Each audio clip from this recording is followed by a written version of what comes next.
The lights were hot overhead, the buzz of the crowd sounding like insects outside the bright lights. Rain sat resplendent in his colorful robe and scarf, looking like a Swami in some 1940s movie. There was a man beside him in a cheap suit, his bald head bowed a little as if asleep. A guy with a smile like a Crest commercial, who looked like he should be selling used cars, and a girl who didn't look old enough to drink, who appeared to have tripped into a Hot Topic and blackened her eyes and her credit card on the way out. Then there was the host, a man that even Killian would have known by sight. Harry Klein had been doing this kind of schlock for years, and in all that time, his act hadn't changed much. "Harry, Harry, Harry," the crowd chanted as the lights came up for applause and the audience went wild. "How the hell did I let you talk me into this?" Killian asked as he sat squinting in Rain's head. "Because we're friends, and friends help each other." Killian made a non-committal noise. "No, couldn't have been that." "Oh, shush," Rain said.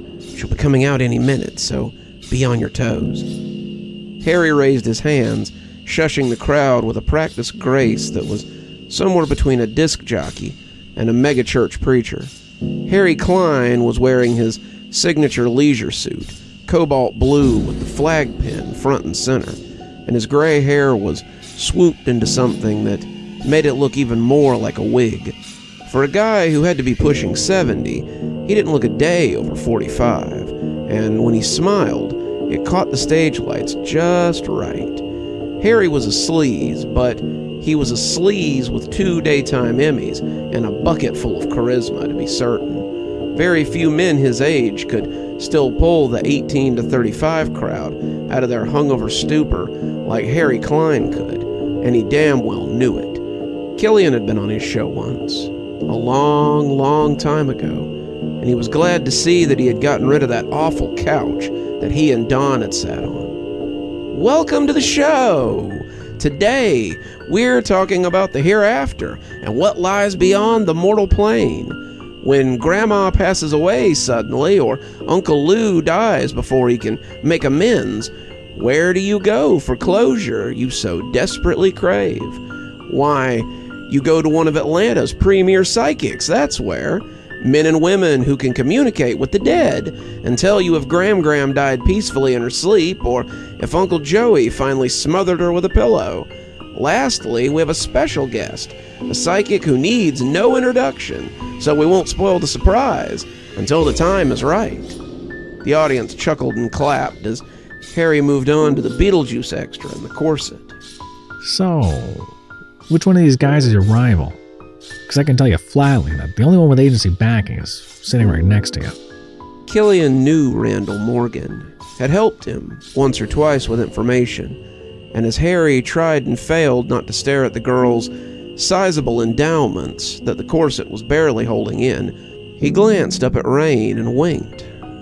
He knew Killian was there, but he supposed he hadn't thought a spot on the Harry Klein show was worth charging up debt with the agency to secure a ride-along. "Really?" Rain said, looking impressed. "I didn't know Randall had that kind of pull, but no, none of these guys are my rival. Most of them are psychic hotline levels of threat to me. They can do little more than read people and guess. David Schwepp is a dime store John Edwards, and Gotharella over there is a talented tarot reader, but that's about as far as it goes." "So who are we here to size up then? Because I've got work to do that this is keeping me away from." It wasn't technically a lie. Killian had some cases he could be putting in time on, but most of them were easy stuff. A routine haunting that needed closure, a woman looking for her husband in the hereafter so she could move on, a lost wedding ring for a ghost with unfinished business. Stuff that wouldn't take long. What he really meant was that he had better things to do than be on a talk show he had rolled his eyes at while he was alive. Harry Klein had been pulling this crap since the 80s, and Killian could remember turning to Dom more than once and telling him to turn this crap off. Klein was the kind of host who would do paternity tests and send kids to Scared Straight camp, though he did a lot of trade in shock stories as well. It looked like that hadn't changed much, Killian judged, as the woman in the corset claimed to channel spirits through more sensual means, and the audience made scandalized noises as she blew them kisses. "There's no way that would work," Rain scoffed, but Killian could hear him questioning the validity of the things she was clearly toning down for the program. The only way to channel spirits is the way you're doing it right now, Rain. At least as far as I know. "Never have I been more envious of the dead," Harry said, eliciting applause and catcalls from the crowd. It was a big day for them. They got to go to a show, get out of the trailer park for an afternoon. Better than a trip to Disney for most of these guys, Killian thought. "Don't you dare touch that dial, because when we come back, we'll be talking with David Schwepp, who claims to charm the dead from the graves. Just ask them the time of day. Coming up next on Harry Klein." The audience clapped as the cameras panned around, and Harry put his smile away as he tromped backstage. "Good to see you, Killian," Randall said, turning to Rain and offering a half-hearted smile. Rain cocked an eyebrow, trying to make it look questioning, but coming off as more suspicious than anything. "Morgan, are you going senile? It's me, Rain. We've known each other for..." Rain shuddered as Killian came forward. The old ghost had too much respect for the wrinkled medium to pretend, and when Rain shook his head, Killian felt himself smile from the depths of his familiar veyance. "Good to see you, Randall. How's business?" Randall shrugged. "Not as good after my second heart attack. I just can't take on spirits anymore. It's made my work more show than real." Randall had been an agency favorite for some time, but Killian didn't think he'd seen him in a while. The heart attack answered that question. Once the body started breaking down, it was harder to tolerate having spirits inside of you. Killian had never used any of his vayances roughly. Well, not on purpose at least, but he was sure that one of his contemporaries had likely been responsible for Randall's current state. "I hope things turn around for you. I'll tell Carol you said hi." Rain blinked a little as Killian slid back into his head, and as the music started up again and Harry came back to the stage, he turned back to look across the audience. "You know I hate when you do that," Rain thought at Killian, as Harry moved on to the handsome fella sitting beside the gothic hottie. "Sorry. Randall's an old friend, and I wanted to say hi." Killian continued to look around, still interested in this rival of Rain's. "So who's this rival of yours? Are they a special guest or something?" The audience laughed, and Rain looked over at the handsome fella in the suit as he talked about singing to the spirits to get them to come to his call. He sounded a little like Bing Crosby, but his Rat Pack aesthetic looked a little dated, even to Killian. He did a little number, the crowd eating it up, but Killian didn't feel moved one way or another. As the crowd stopped clapping, Rain told him, "Oh yeah, just you wait. She's a real bitch." Harry went to break again, the crowd chanting his name before he moved off to get his hair and makeup teased a little more. "Oh yeah? What's she done to get your goat?" Rain crossed his arms, seething a little as Randall turned to talk with the Bing Crosby wannabe. "Not only has she been stealing my clients, but she talks crap about me and my services too. She calls guys like Morgan and me fakes, compares us to party clowns and magicians, and I'm sick of it. When she comes out, I want to show her that she isn't the only one who can channel spirits, and wipe that smirk off her face for good." Killian nodded. It was a pretty good plan, if it worked. "And you're sure she isn't some kind of boogaboo like we saw in Vegas that time?" Rain made a sound that did not kindle confidence. "I mean, if she's predicting with any sort of accuracy, then she has to be using a spirit like you, right?" "Right." Killian wanted to put his mind at ease, but he knew there was more to it than that. Some people could just see the future. Some people had senses capable of reading someone just by body language or personality. Hell, some people were actually creatures from the other side using human forms. It was a big, wide afterlife out there, and Killian was really only a small part of it. As the light swiveled towards Randall and Rain, Killian squinted inside the man's head. The music came up, Harry moving his chair down as he came to sit with them. He offered a hand to his guests before settling in for a chat.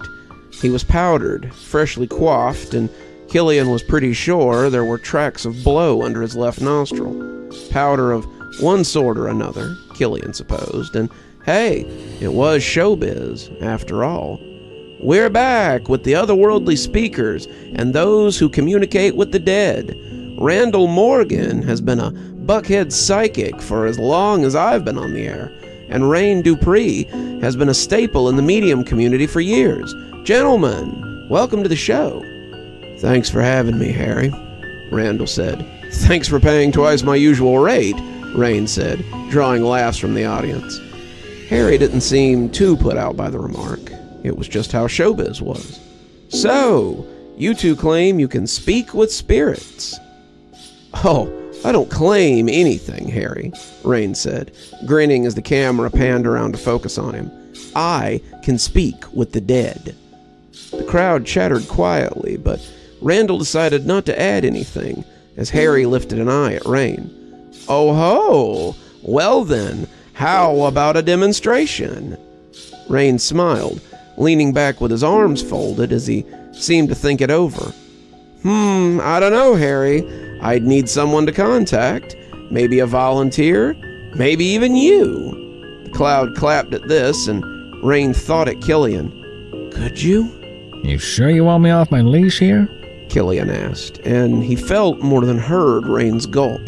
Just be nice. I'd like to get invited back again. Suddenly, Rain leaned his head back, his eyes going white as his mouth went slack.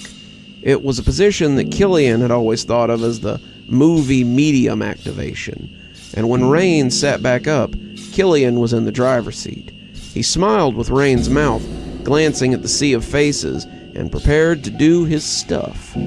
Hi there. Name's Killian. I was once a detective in this city back in the day. The audience nodded and whispered as they talked amongst themselves. Wait, Killian Barger?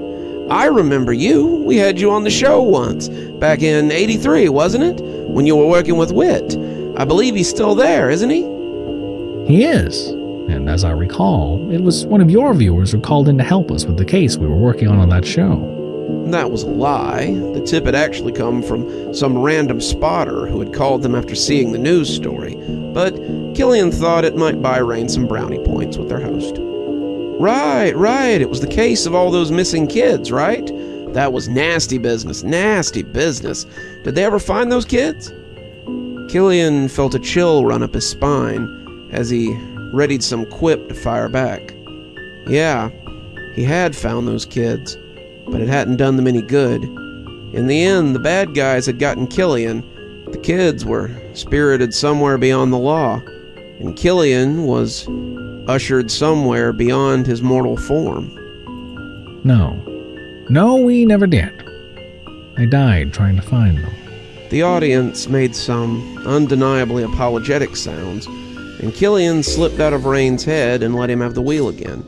Rain sat up, covering his surprise with a look of shocked return as the audience applauded. Harry told him that was quite a show, and Rain told him that the powers of the dead were no mere parlor trick, as Killian drew his hypothetical knees up to his chest and tried to breathe. The nightmares kept showing their face again, the creatures that had taken them, the cold feeling that had been around him, and it all sunk in like frostbite.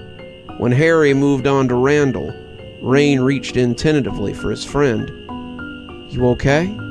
Yeah, never better. Randall was saying something that had Harry laughing, the audience joining in, but Rain seemed to be muffling it some so he could talk to Killian. The two had become closer over the years, and Killian knew that Rain considered him a friend, as much as Killian considered the other a friend. They'd been to war together, Rain sometimes unwillingly, but it had made them close. I didn't know you'd been on the show before, or I probably wouldn't have asked you to come. God, I didn't know you had been on here right before you... But Rain wasn't able to finish, so Killian did it for him. Before I died, you can say it. It's just death. It doesn't hurt me anymore, Rain. It happened, and I'm okay with that. Now then, let's get ready for this rival of yours. Rain nodded as Harry said something about their special guest. She doesn't think much of guys like you and Rain.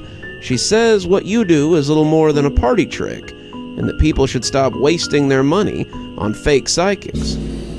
Well, Randall said good-naturedly, I suppose she's entitled to her opinion, though I don't think she's in any position to throw stones, if you're talking about who I think you are. Let's meet her then, shall we? Atlanta's premier psychic, fresh from her appearance on the Oprah Winfrey Show. She's been a consultant for stars such as Amy Winehouse and Barry Ford. From her office in the dazzling Atlanta Sky Center, Donna Frost. The audience went wild as she came out, and whatever Killian had been expecting, it wasn't this. A woman in a modest pantsuit walked out, her long platinum hair set in a braid down her back. She walked onto the stage and took the good mood from most everyone in attendance. Even the Crosby wannabe looked like his casual air was slipping as she took the empty seat and folded her legs into an interesting cross. She was the kind of woman that Killian knew most would call a girl boss, but that wasn't what had him worried. She wasn't someone he knew, but there were spirits around her. Miss Frost, welcome to the show. She gave Harry a wintry look to go with her icy smile. Well, when your people call me no less than 100 times in the last week, how could I say no? There was laughter from the audience, but Harry's smile looked a little brittle. Well, who else could we want for a segment on Speakers for the Dead?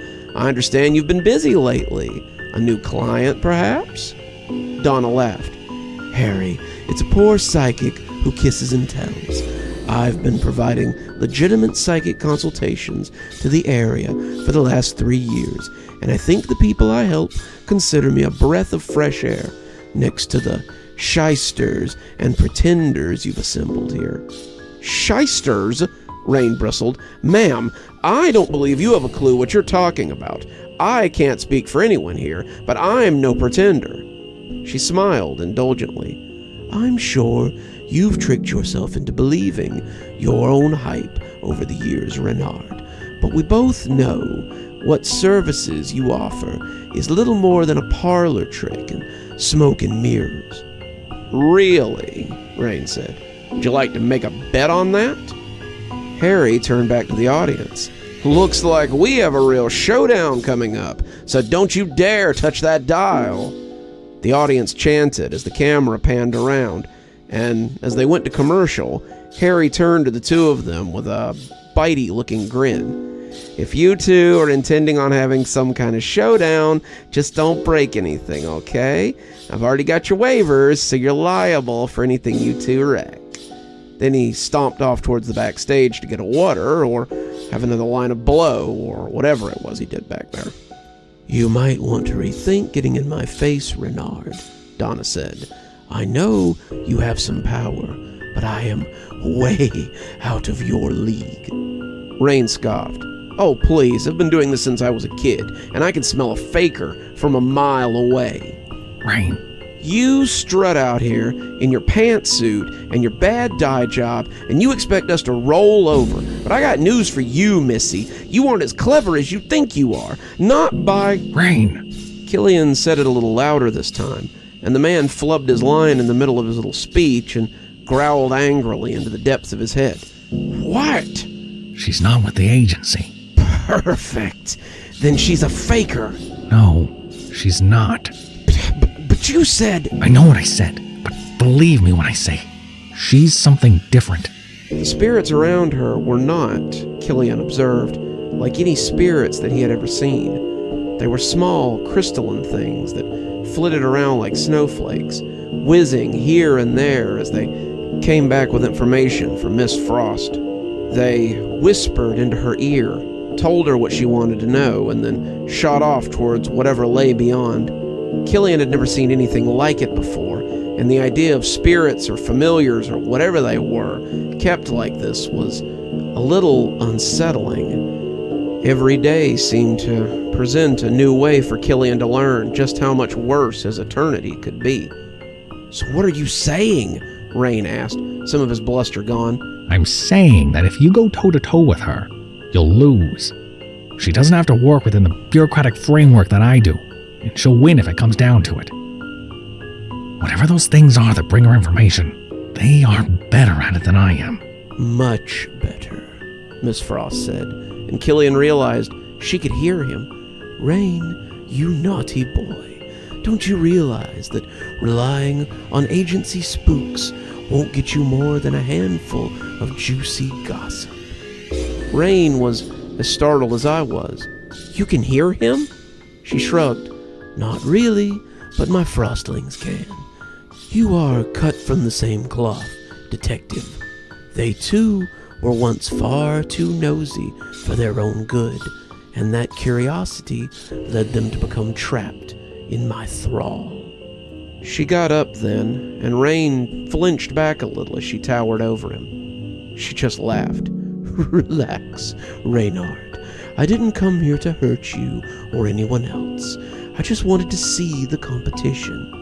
Enjoy your business while you can, because within a year I will take everything you have and cast you aside like an old toy." She left then, Harry seeing her go and moving after her as he tried to get her to come back. What the hell was that?" Rain asked, barely whispering inside his own skull, like he thought she might be listening. She just threw down the gauntlet, Rain, and in a big way. If you mean to keep your head in this game, you better be ready to play. Killian knew it wasn't just Rain who needed to be ready. As he watched the frostlings move like dust motes around her, he knew the agency would want to know about Miss Frost and her ability to control the dead, something that lay outside of agency means. You're still here. Thanks so much for joining us for tonight's spooky tale. If you'd like a little bit more spooky in your life, why not click on one of the videos that appears at the end of our story, or maybe head on over to one of our playlists where you can get your fill of spooky content. If you like your spooky a little more tactile, I've got a new book that's come out. If you'd like your own copy, there's a link below in the description where you can get your own copy of my spooky book. If you like what you see here on the channel and think you might like to support in a more monetized way, then why not come over to Patreon or become a member on YouTube? Speaking of, let's go ahead and thank our members now. Thanks to Civ Garstad, Unicorn Hollow, and Army Dude for being our spooky ghost contributors. Thanks to Janet, Lee Kendall, Saikat, Ronda J, Sue Casper, and Valinator for being our spooky skeleton contributors. And thanks to Oh Snap, Hi Stacy, Winter, Xaronan, Stephanie Carrington, Tyler Parker, Cinnamon Fox, Grim Reaper, TomBoiTopUwU, and Queen Sheebah for being our Ghostly Reader tier contributors. And a big thanks to Scott Donahue for being our Ghostly Writer tier contributor. Thanks, everyone. We just couldn't do the show without you. If you'd like to support the channel, then come on down to Patreon or become a member on YouTube. Spooky Skeleton tier contributors, that's our $5 tier, get their spooky 12 hours early at 8:30 a.m. as opposed to 8:30 p.m. My time, of course. And while Ghostly Reading is only a tier that's available on Patreon, you get a signed copy of my book anytime I write one on your doorstep in, hopefully, a timely manner. If you'd like a book, we have many on Amazon. I've got links below if you'd like to follow those. Should get you to my page so you can buy any one of my 8 books I believe we're up to now. I'm sure they'd look really nice on your shelf, and I'll sign them for you if you can find me out in the wild. And as always, thanks for stopping by. Dr. Plague, signing off. Have a wonderful evening.